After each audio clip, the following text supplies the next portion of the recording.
भगवान का भजन करने के लिए और कर्म का भोग भोगने के लिए। भजन करो, भोग भोगो, पूर्व में करा है, आज भोगेंगे। तो मनुष्य की देह में ही ज्ञात होता है कि हमने कुछ करा होगा, इसलिए हमको दुख मिल रहा। हमने करा होगा तो हमको तकलीफ मिल रही।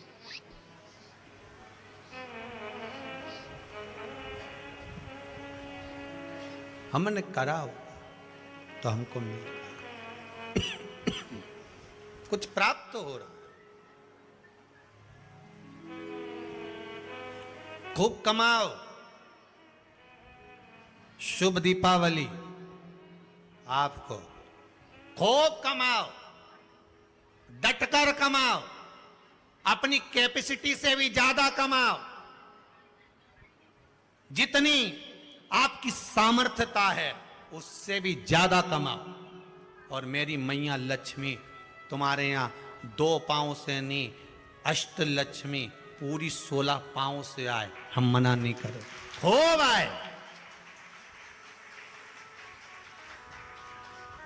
मना नहीं है, पर उस कमाई में भगवान से प्रार्थना करना कि धन आए तो अभिमान मत आने देना, अहंकार ना आए, बस इतना ध्यान रखना।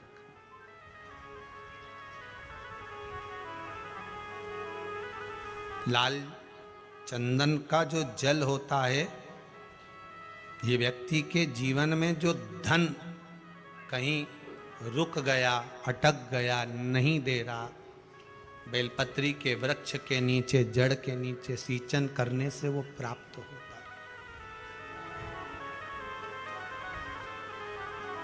अथर्ववेद में छंदो ज्ञान उपनिषद में, दोनों में, अथर्ववेद में भी वर्णन है और महाराज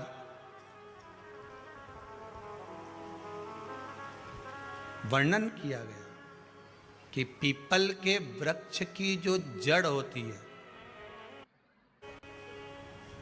बेलपत्री के वृक्ष की जो जड़ होती है,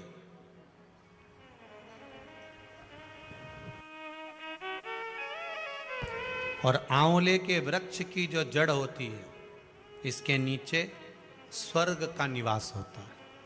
किसका निवास है? स्वर्ग का निवास।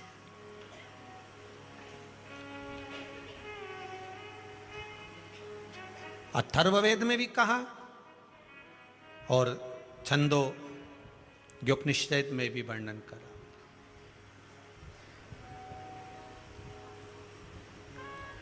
एक पीपल, एक बेलपत्र, एक आंवला, इनके जो जड़ है, वो जड़ के नीचे स्वर्ग का निवास। ये जहां लगे,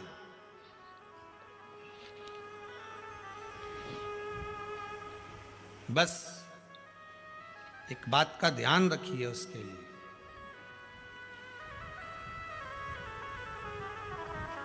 कि जहां पर ये वृक्ष होता है और उस वृक्ष के नीचे बैठकर हम जब किस जल का सींचन कर रहे हैं, जैसे अभी आपको कहा था कि जल में अगर लाल चंदन मिला हो और आप बेलपत्री के जड़ में सींचन कर रहे हैं तो लक्ष्मी की आवक बढ़ेगी।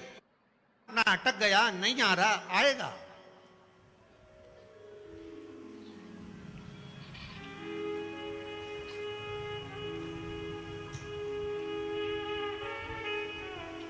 पीपल की जड़ में इत्र का जल, पीपल की जो जड़ होती है उसमें इत्र का पानी,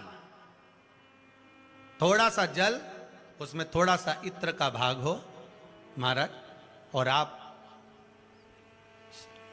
भगवान पीपल देव, पिपलेश्वर महादेव का स्मरण कर कर पीपल की जड़ में अगर जल चढ़ा रहे हैं और मान लो शरीर में कोई कष्ट हो गया है, शरीर में कोई रोग हो गया है, कोई मालूम पड़े ये हाथ 4 दिन से दुख रहा है, या 4 दिन से ये नस दब गई है, या ये कमर दब रही है, तो आप 2-4 दिन कर देखो।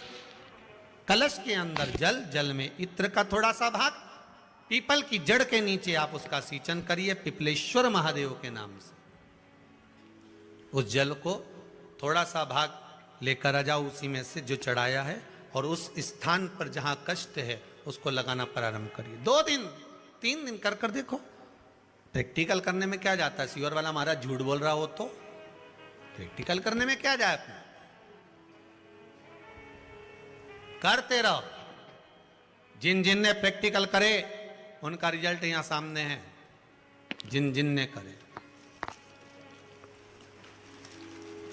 और अभी और पत्र देगा पढ़ने के लिए हो, अभी कहीं का भजन आएगा जब देख लेंगे।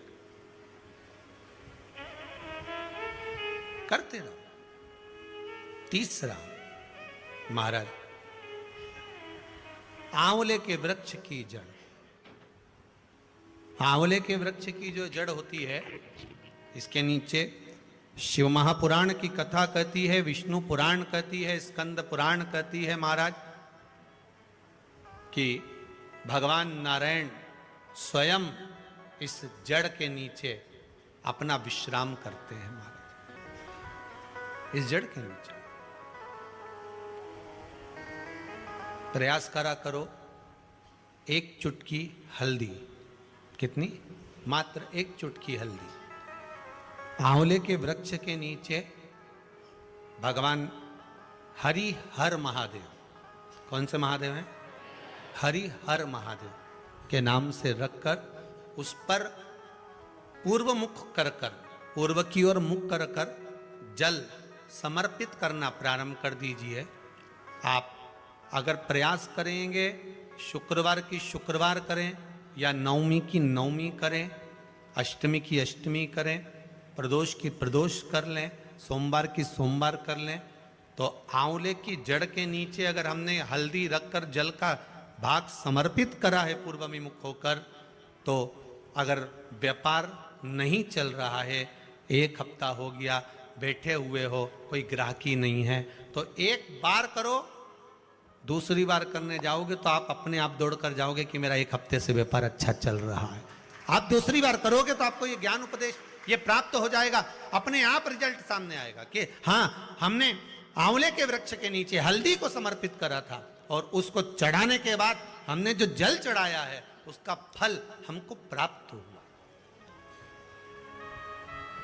उसका फल हमें मिला है।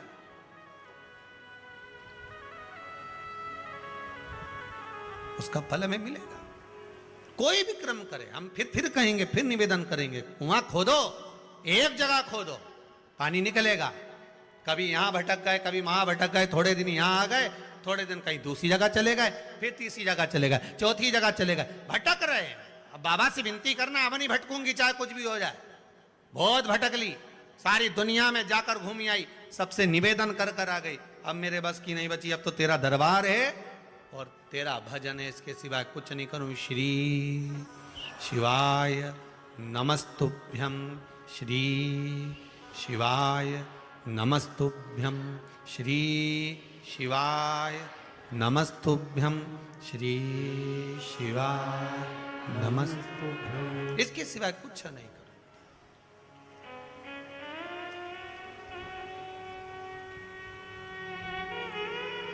हमारा भजन मूल हो जाए। एक विदल और उत्पल 2 असुर हुए। पार्वती मैया ने जो भजन करा था, स्मरण करा था, शिव मिले थे, उनकी भक्ति दृढ़ी थी। विदल और उत्पल ने एक बार माता पार्वती जी को देखकर बड़े आनंद के साथ उनकी ओर लोभित हो गए, उनकी ओर आसक्त हो गए।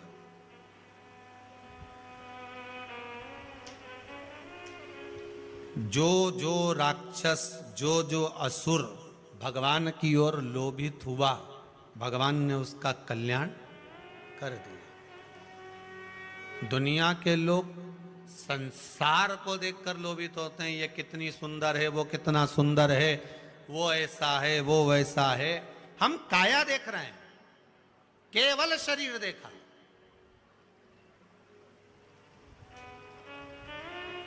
आधे से ज्यादा रिश्ते तो ये काया के चक्कर में गड़बड़ हो गए। लड़का अच्छा है साहब, लड़की बहुत बढ़िया है, दिखने में तो कई जोरदार, अब पहले का समय, आज का समय, पहले के जमाने में सूरत नहीं देखते थे, चरण देखते थे। आज के जमाने में चरण नहीं देखते, सूरत देखते।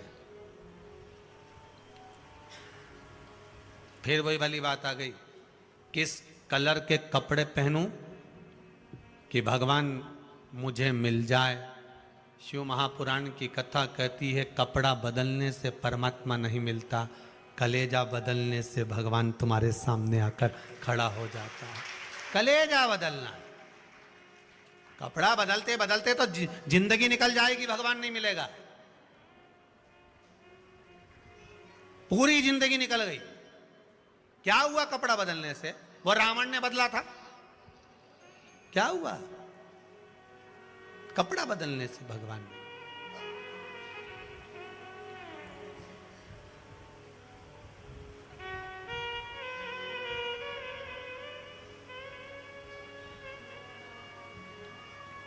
महाराज,